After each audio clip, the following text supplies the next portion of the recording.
There have indeed been quite a lot of similar incidents over the years. The last major incident was back in 1997, but let me just show you the very latest tonight. This is a property that's affected. You can see, well, I don't know if you can see it very clearly, but part of the end of it is hanging off the rest of the house. It's feared that it may be swallowed up by a sinkhole underneath there. And of course, people who live here are very worried.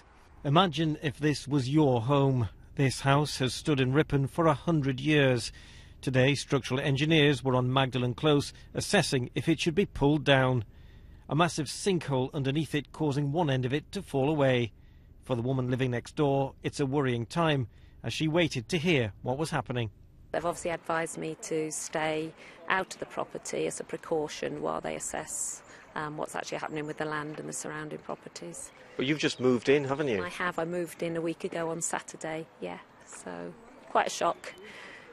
Around the corner, these youngsters could see the drama unfolding from their driveway.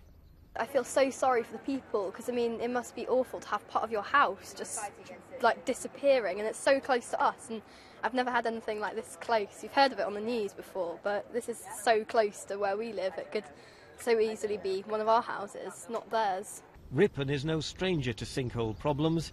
This was the spectacular scene back in 1997 when a garden was swallowed up as children played nearby. Well, there's about 30 to 40 metres thickness of gypsum under the area and a lot of water flowing through it, and there's a cave system in that rock, and gypsum dissolves very quickly. A block about the size of a large van dropped in the river will dissolve in just 18 months. So although it's a good heavy solid rock, it will dissolve, and the amount of groundwater going through and coming up as springs in the river is dissolving it and causing the caves to get bigger and the sinkholes to develop. Just last week, plans for 75 new homes on land next to the affected property were thrown out by councillors, but extensive testing of the ground has been going on. So it's very much been a waiting and watching game today. And Emily, you live just next door to this, don't you? So very worrying for you, isn't it? It is, yes, to get up this morning and to look and see what the hole has actually done. You know, the great big crack on the poor people's houses. Yeah, it is a big worry.